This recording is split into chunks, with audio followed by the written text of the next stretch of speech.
To begin this beginning, I would like to quote Mahatma Gandhi, who said, "Be the change you wish to see in the world." I hope we will all recognize not just the challenge, but also the wisdom of that statement. But let's start with a brief summary of where we have come.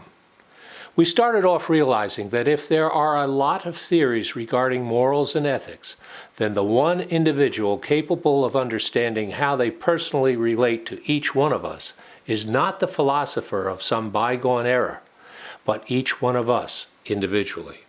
We are capable of knowing ourselves better than anyone else knows us. We went from there to recognizing that morals, laws, and codes of conduct are developed by the superior force to keep members from doing something that would be harmful to the whole. Good things do not naturally follow simply because you do not do bad things. And so we wondered if there could be a difference in personal ethics as being something positive that could produce positive returns. And indeed, we found that fairness seems to be an emotional expectation that even supplants our rational behavior at times. Whether it became a dominant behavioral pattern through DNA, selective adaptation, divine inspiration, or personal intervention is not important for this discussion. The fact that it is the foundation of what we expect from those around us puts personal ethics in the unique position of being driven by the individual and not the group. Recognizing this, we went back to Aristotle to find he was, as usual, way ahead of us. Aristotle clearly recognized the potential for each of us to develop ethical behavior in accordance with the virtues that would most likely lead to our happiness, and thus our human success. Now, we have the opportunity to individually develop those virtues into habits, but still there will be those who lust solely for power and money. We saw early on, and the story has not changed throughout history, that the path of power for the sake of purely personal gain beyond the needs of the tribe would have short-lived success given the conditions of prehistoric humans. Lord Acton warned, power corrupts and absolute power corrupts absolutely. That is certainly true today as it was at the beginning of Homo sapiens. Power is temporary. The strength of the most powerful individual is nothing in comparison to the chaos of the universe around us.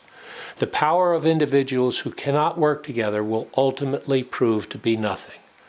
I suspect the natural human tendency of needing to win for some overrides working together and feeds the instinct of amassing power and money. But except in sports, winning is not exclusive. We can continually expand the team to include our families, our companies, our global village. We can all be winners. Pursuing our own happiness is not a bad thing.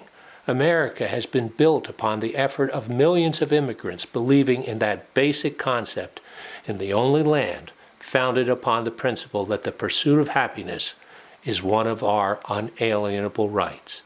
How extraordinarily that is in keeping with Aristotle's own observations of human motivation and behavior.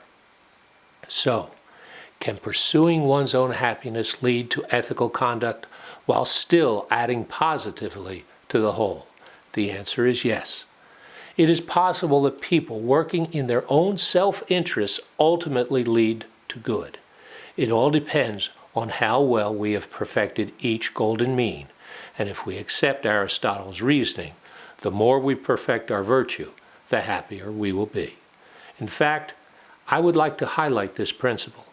It is when individuals turn from the temptation to amass power and wealth for their own selfish ends and replace that self-centered focus with the practice of the golden rule that we all succeed.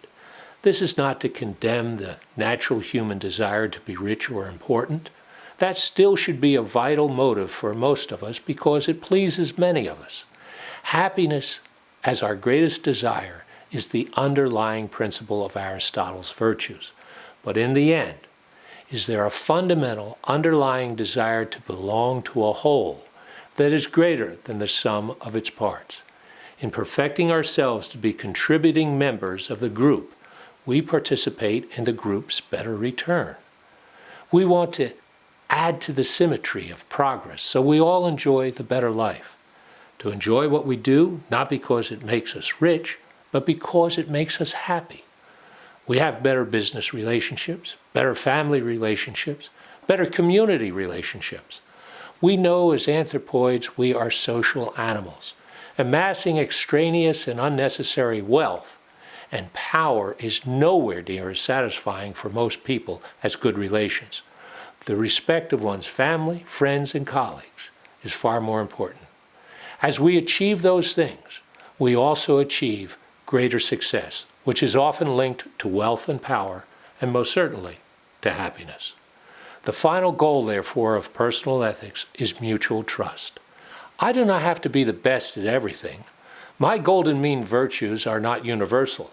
But if my teammates can trust I can deliver on what I am good at, and I can trust they will deliver on what they are better than me at, then we have the gateway to mutual success.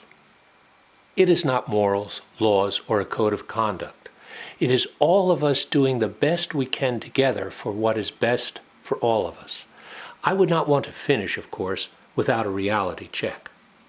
Hopefully, we have given some thoughts about how we can raise our price, take the right risks for the better positive rewards, improve our golden mean virtues, find an easier path together that will actually lead to our own individual happiness. Still, there is a law of nature that transcends time. It is, in fact, a law of the universe. It is similar to Newton's third law. For every action, there is an equal and opposite reaction, but it may expand beyond equality. Nature and the universe will, in the end, be triumphant. But let's take a look at this struggle from an Aristotelian golden mean exercise. At one extreme, we destroy nature by pillaging and wasting Earth's treasures. And at the other extreme, technologies stand poised to forever alter human evolution, presumably for the better. As Newton's third law basically warned us, if we move against the natural order, and the natural order will move against us, the astronomical odds are in an us versus the universe contest, we are going to lose. So our concluding reality check question is this. As we look to the multitude of changes that all of us might wish to see in the world, can we find that golden mean future for humankind that is beyond the stars, but still within ourselves?